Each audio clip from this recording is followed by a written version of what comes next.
Meditation, please ভাই, এইসব boring কাজকর্ম আমার দ্বারা হবে না। এদিকে আবার অন্যদিকে লাইফে এত স্ট্রেস, সত্যি আর বাঁচতে ইচ্ছা করে না। এটা অনেকটা এরকম দাঁড়ায় যে আগুনে হাত পুড়ে যাচ্ছে, বাঁচাও বাঁচাও বলে চিৎকারও করছি, কিন্তু আগুনের উপর থেকে হাতটা সরাতে রাজি নই। কেন? কারণ হাত সরানোটা একটা খুব বোরিং কাজ। এবার মজার ব্যাপারটা হলো, এটা অন্য কারণ নয়, আমার নিজেরই 1 বছর আগেকার অবধির গল্প। 1 বছর আগে অবধিও বেশিরভাগ লোকের মতোই আমার জীবনেও মেডিটেশন ওয়ার্ডটার সঙ্গে বোরিং ওয়ার্ডটা ফেভিকুইক দিয়ে লাগানো ছিল। কিন্তু সন্দীপ মাহেশ্বরীর বেসিক মেডিটেশন সেশনটা দেখার পর এই ফেভিকুইকের আঠাটা শুধু খুলেই যায়নি, বরং আমার জীবনে বর্তমানে মেডিটেশন আর বোরিং এই শব্দ দুটোর দূর দূরান্ত অবধিও কোনো যোগাযোগ নেই।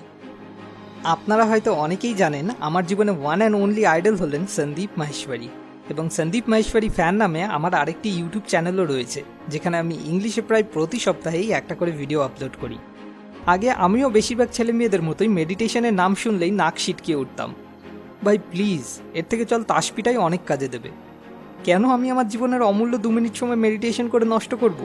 এর থেকে বাবা ঘন্টার পর ঘন্টা ফেসবুকে অকারণে বসে স্ক্রোল করব, তাও ভালো।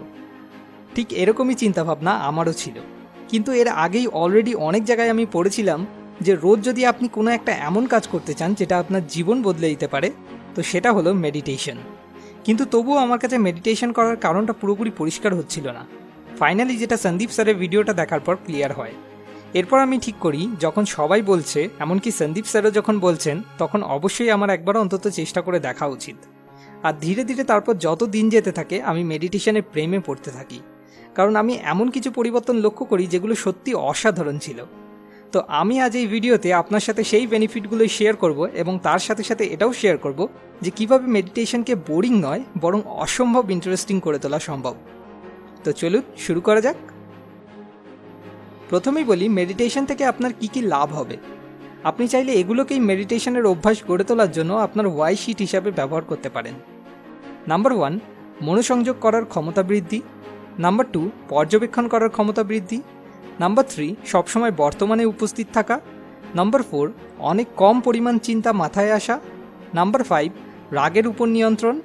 নাম্বার 6, সুসম্পর্ক গড়ে তোলার প্রতি সচেতনতা বৃদ্ধি। নাম্বার 7, যে কোনো রকম জিনিসের প্রতি আসক্তি হ্রাস। নাম্বার 8, ভালোবাসা ও সহানুভূতি বৃদ্ধি। এ তো শেষই হচ্ছে না। নাম্বার 9, যে কোনো রকম নেশার হাত থেকে মুক্তি। এবং নাম্বার 10, কর্মক্ষমতা ও কর্মশক্তি বৃদ্ধি।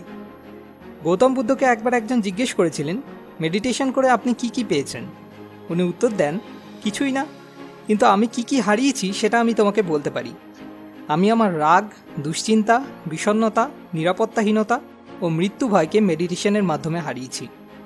এবার আপনি এই সিদ্ধান্ত নিন, একবার অন্তত মেডিটেশন ট্রাই করে দেখবেন কিনা। এবার আসা যাক কীভাবে মেডিটেশনকে বোরিংয়ের পরিবর্তে অসম্ভব ইন্টারেস্টিং করে তোলা সম্ভব। সেটা আমি কয়েকটা স্টেপ অনুযায়ী আপনার সঙ্গে শেয়ার করব।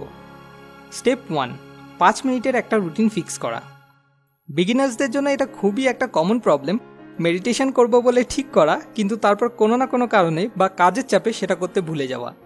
তাই কোনো কিছু শুরু করার আগে আপনাকে রোজ 5 মিনিটের একটা রুটিন ফিক্স করতে হবে।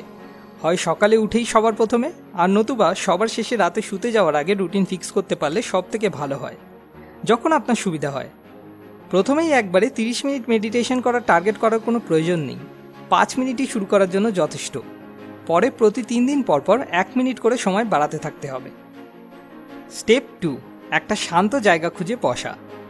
যে কোনো একটা শান্ত নীরব পরিবেশ খুঁজে বসতে হবে, যেখানে কিনা কোনো রকম শোরগোল নেই।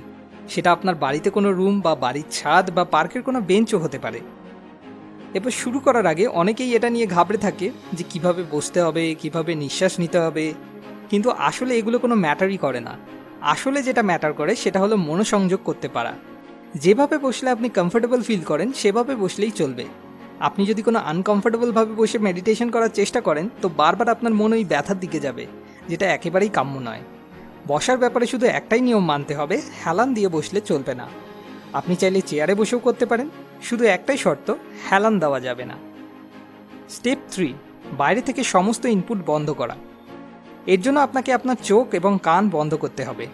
চোখ তো বন্ধ হয়ে যাবে, কিন্তু কান বন্ধ করার জন্য আপনাকে ইয়ার প্লাগ ব্যবহার করতে হবে। আপনি চাইলে ইয়ার প্লাগের অল্টারনেটিভ হিসেবে আপনার মোবাইলের যে কোনো এয়ারটাইট ইয়ারফোনও ব্যবহার করতে পারেন। মূল উদ্দেশ্য হলো বাইরের জগৎ থেকে বিচ্ছিন্ন হয়ে নিজের ভিতরের জগতে প্রবেশ করা। স্টেপ 4, গুনে গুনে 10 বার জোরে জোরে নিঃশ্বাস নেওয়া। নিঃশ্বাস হলো সেই জিনিস যা আমাদের শরীরের সঙ্গে মস্তিষ্কের সংযোগ তৈরি করে। চোখ কান বন্ধ করার পরই আপনাকে গুনে গুনে 10 বার জোরে জোরে নিঃশ্বাস নিতে হবে।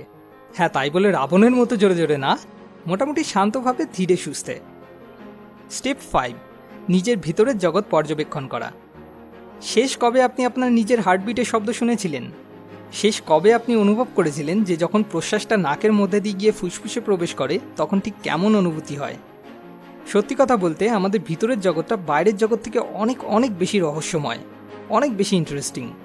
আমরা শুধু লক্ষ্য করি না তাই। যেমন কানে ইয়ারফোনটা গুঁজে 10 বার নিঃশ্বাস নিতেই আপনি কানে তালা লাগার মতো অনেকটা ঝিঝি পোকা ডাকা বা বিপ শব্দের মতো একটা আওয়াজ শুনতে পাবেন, যেটাকে সাউন্ড অফ সাইলেন্স বলা হয়।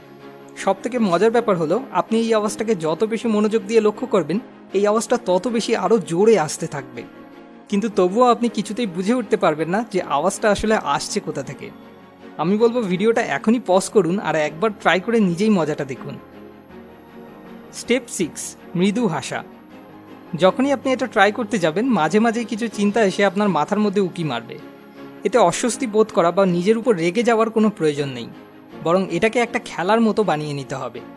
যখনই আপনি ধরতে পারবেন যে আপনি আপনার ভিতরের জগৎটাকে পর্যবেক্ষণ করা বাদ দিয়ে অন্য কোনো চিন্তার পিছনে ছুটতে শুরু করেছেন, তখনই একটা মৃদু হাসি হাসতে হবে। হাসি কেন? কারণ আপনি আপনার মাইন্ডকে ধরে ফেলেছেন। এটা অনেকটা সেই ছোটবেলায় লুকোচুরি খেলার মতো। যখনই বুঝতে পারবেন আপনার মাইন্ড আপনাকে অন্যদিকে নিয়ে যাচ্ছে, তখনই একটা মৃদু হাসি হাসতে হবে আর আবার সেই ভিতরের জগৎটাকে পর্যবেক্ষণ করার কাজে ফিরে আসতে হবে। যখন সবাই সব জায়গায় এত করে বলছে মেডিটেশনের এত এত উপকারিতা রয়েছে, তখন একবার অন্তত 7 দিনের জন্য চেষ্টা করেই দেখুন না। যদি কিছু পরিবর্তন না হয় তাহলে না হয় আর করবেন না, কিন্তু একবার অন্তত সৎভাবে চেষ্টা করে দেখুন। তো স্টেপগুলোকে যদি আমি সামারাইজ করি তাহলে যেটা দাঁড়ায়, সবার প্রথমে 5 মিনিটের একটা রুটিন ঠিক করতে হবে। তারপর একটা শান্ত জায়গা খুঁজে সেখানে কমফোর্টেবলভাবে বসতে হবে। বসে চোখ আর কান বন্ধ করে 10 বার গুনে গুনে জোরে নিঃশ্বাস নিতে হবে। আর তারপর বাইরের জগৎটাকে ছেড়ে মাত্র 5 মিনিটের জন্য নিজের ভিতরের রহস্যময় জগৎটাকে পর্যবেক্ষণ করতে হবে। আর যখনই মন এদিকে ওদিকে ছুটবে একটা মৃদু হাসি দিয়ে সেটাকে আবার আগের কাজে ফিরিয়ে আনতে হবে। যেমন মহান কেউ একজন বলেছিলেন, prayer is when you talk to God and meditation is when God talks to you. যদি আপনি মেডিটেশনের ব্যাপারে আরও গভীরে জানতে চান তো আমি আপনাকে রিকমেন্ড করব আপনি মিরাকল অফ মাইন্ডফুলনেস এই বইটা একবার পড়তে পারেন। নিচে ডেসক্রিপশানে দেওয়া লিঙ্ক থেকে গিয়ে amazon.in থেকে আপনি এই বইটা কিনতে পারেন। এবার পালা লাস্ট উইকস মোস্ট মোটিভেটিং কমেন্টের। আব্দুল ভাই, আপনাকে অনেক অনেক ধন্যবাদ এত সুন্দর একটা কমেন্ট করার জন্য। আপনি এভাবেই আমাদের পাশে থাকলে আমরা নিশ্চয়ই আমাদের কাজ চালিয়ে যেতে সক্ষম হব। সবশেষে আপনার কাছে একটা ছোট্ট অনুরোধ, যদি এই ভিডিও থেকে আপনার নিজের জীবনের কোনো সমস্যার সমাধান খুঁজে পেতে সত্যি এতটুকুও কোনো সাহায্য হয়ে থাকে তাহলে অবশ্যই এই ভিডিওটাকে লাইক আর শেয়ার করুন। কারণ কে বলতে পারে, যদি এই ভিডিও থেকে আপনার কোনো সাহায্য হয়ে থাকে তাহলে হয়তো শেয়ার করলে আপনার কোনো বন্ধু বা বান্ধবীরও সাহায্য হয়ে যেতে পারে। যতগুলো লাইক আসবে আমি বুঝবো ততজনকে আমি একটু হলেও সাহায্য করতে পেরেছি। আর আপনি এরপর কোন টপিকে ভিডিও চান সেটা নিচে কমেন্ট করে আমাদেরকে জানান, কেননা আপনাকে সাহায্য করতে পারাটাই আমাদের আসল উদ্দেশ্য। পরের ভিডিও পরের সপ্তাহে। আমরা যখনই এরকম কোনো নতুন ভিডিও আপলোড করব তার নোটিফিকেশন পাওয়ার জন্য সাবস্ক্রাইব বাটনে ক্লিক করার পর পাশে আসা বেল আইকনে ক্লিক করে আমাদের সঙ্গে কানেক্টেড থাকুন। মোর উইজডম, মোর সলিউশন, বেটার লাইফ।